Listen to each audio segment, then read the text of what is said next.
What's going on, YouTube? Evan here with Cloud9 Aquariums.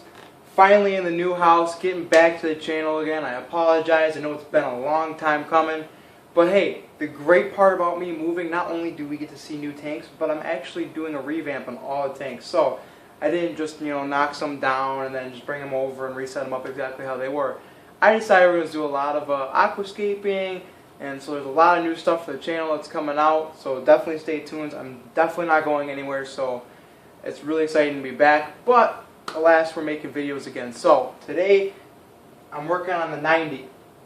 Now, I know you guys are really probably sad because before it was just a bare bottom, just had all my show fish in it, or whatever you want to call them, my more aged fish, shall we say. And it was just kind of going, it was just doing its own thing. It had the giant limb that looked like I chopped a tree down in it. I still have that, by the way, you'll see it. But, I decided it's about time we actually do another dirted aquarium, okay? Actually, I've been dirting a lot of stuff lately, so because, honestly, a lot of you guys have been really asking about the dirted aquariums and, how to set them up and stuff. So because it's such a big question, I figured, hey, I'm right in the middle of setting this thing up, why don't I make a video about it? So, without further ado, this starts a series of how to set up a dirted aquarium. It's probably going to be like a 5-part type series. I'm probably going to get most of it done tonight and/or today, tomorrow, whatever, and then, it'll be uploaded throughout the week. So, definitely stay tuned for that. So, dirted aquariums. Obviously, I've already talked previously about how I have dirted aquariums because, well, they grow plants amazing. So, if you're into plants, this is definitely what you want to do. Now, let me just put out the giant, warning sign here for you beginners that haven't dealt with plants yet. If you're a beginner and, you're thinking you want to do some plants, and you're looking at all the fluorite type of stuff and eco-complete and whatever, and you're thinking, okay, this is expensive, I don't want to get into it, maybe I'll do some dirt because it's cheaper. Okay, now, let me just put it out this way, okay? With caution, shall we say, dirt is definitely the way to go. Okay, I mean, your plants are definitely, they're going to go crazy, it's going to be awesome, you're going to love it, but as a beginner, it may become a little bit frustrating just because if you're still challenging with the whole balancing aquariums and things like that, because we all know that my biggest thing is let's have a balanced aquarium, because obviously just everything goes a lot better if your tank is balanced. So if you're already having problems with that, this isn't going to help. So you may want to go for some of that fluoride type of stuff or eco-complete or something like that. You tend to have a lot less problems with algae and things like that. Not saying you're going to have problems, guaranteed, if you follow my steps, but I'm just letting you know that it's definitely a possibility, and it should be expected.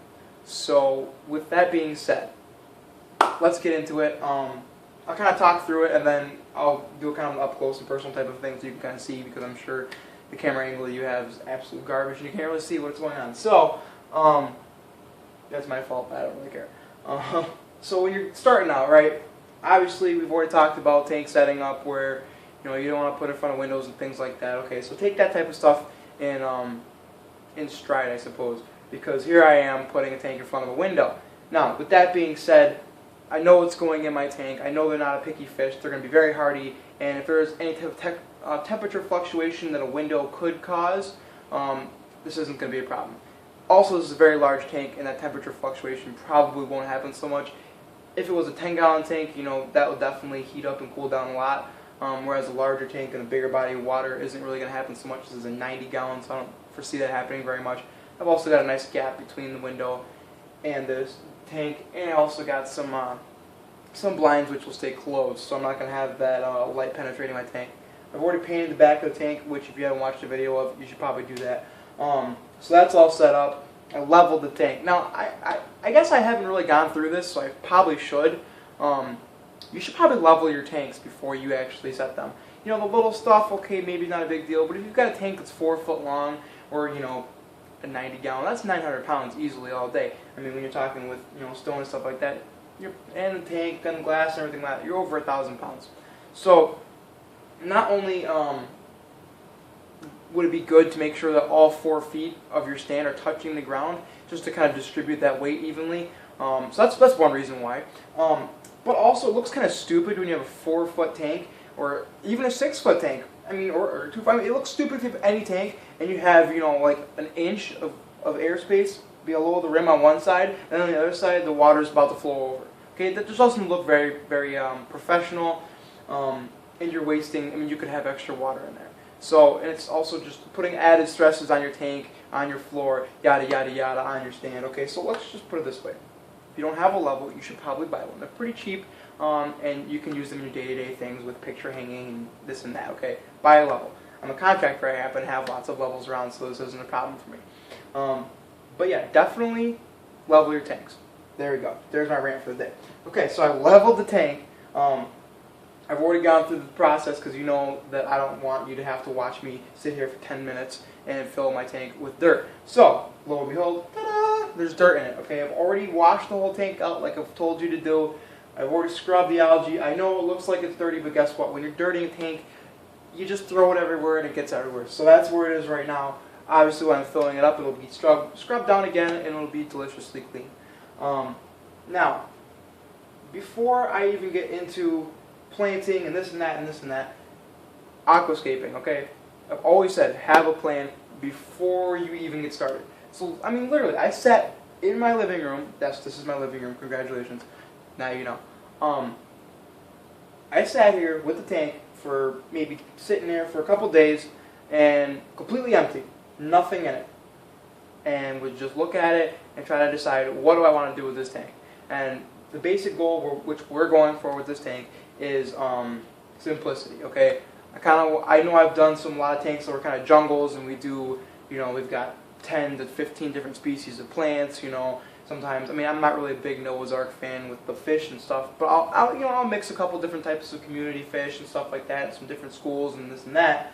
But I think with this tank, I really want to just dumb it down, simplify it, and show that less is more.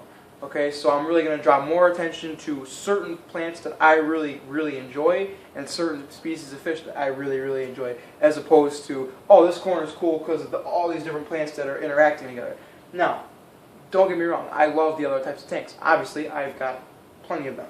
But I thought it'd be kind of cool just to do a little bit more simplistic, zen-y type of feel. Okay, so I am going to be using, actually I got this off of one of my trays when I bought the tank recently, which you haven't seen yet.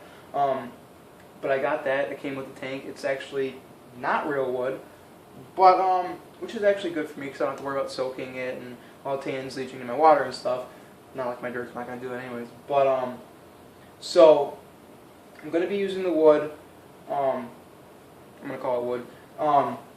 And so when you're going through the dirty thing, okay, you can't just go in there with gravel like you normally would and just fill the whole thing with gravel and then decide on your aquascape. And then if you want to just mix, I know a lot of people like to do just a smooth across, they'll pitch it a little higher in the back so it gives it a sense of depth. I've already talked about that in my aquascaping video, which I'm sure you've already watched. If you haven't, you probably should.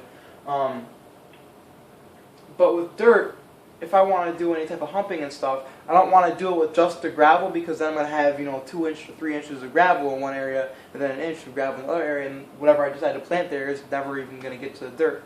So I want to make sure that whatever I am going to do with the gravel, I'm going to mimic with the dirt. So that's why I wanted to make sure that I showed you this process of I put my dirt in and then I decide on my actual layout and terrain with this, my hardscape already in here. Okay, you don't have to plant it yet because obviously you still need to cap it with the gravel, which is going to be the next step, which you'll see. But as you can see, I've already planned this out. This is where it's going to go. The basic 3 types of plants I'm going to be using. I may throw some moss to grow on that, or if I can get a real piece of driftwood eventually.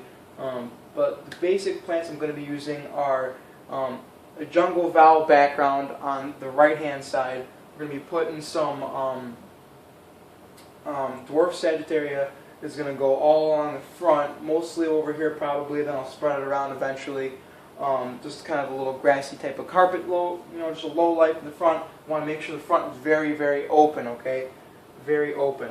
I'm not going to tell you what I'm doing for fishing here because I want to keep that a surprise until it's done. But you'll see, it'll be awesome. And over here, you'll see I've got a little bit humped up. Now I've got it humped up in the back because again, that gives you a little bit more depth for your tank. But I've got a nice little mound right here, and that's because I'm going to be putting a Madagascar lace over there, which you all know I have one. It's still alive, believe it or not, but it's got to grow definitely to this tank. But they do tend to have a very large root system, and so it's good to give them a lot of extra dirt to grab onto. So I like to put this hump right here because that's specifically where I'm going to be mounting it. Definitely don't want to put that type of plant too close to any of the walls or anything like that. Definitely give a lot of space to grow, because that's how that plant's supposed to be. I mean, that's just an amazing plant. You really want to just showcase it. So I think it's going to look awesome with just a really tall, grassy background over here, big Madagascar lace eventually over here, and then just some foreground plants to leave lots of swimming space for what we got going in here. Now, I will give you a hint. Maybe this will actually hint towards what I'm going to be putting in here. But there's going to be some power heads over here, and the current is going to be going this direction. Now, I know you may think that I'm really overthinking it already, because I mean, I barely even have dirt in here, never mind water. But I'm telling you, how you're planting this, you want to make sure you're thinking ahead of time, because again, if you know jungle val, it's very long and leafy. If I was to have the current going this way, and I planted that over here, and Madagascar lace over here, those leaves are just going to come, and because they'll always go to the surface. And again, I do like when they kind of arc over a little bit, so I won't clip them back down below the surface. But they'll end up going over that Madagascar lace and crowding it out for the light. So you want to make sure when you're thinking ahead, that Madagascar lace is going to get all the light it wants, and then all the other val will be just blown to the other side of the tank, and so there won't be any interference between the two of them. Because the lace plant tends to not really go up and over other plants too much. I mean, it's going to have its own little half of the tank over here to deal, and that should be fine for sure, especially the size it is right now. I'm only going to take up about a couple inches for a few weeks before it settles in. So that's what we got going on.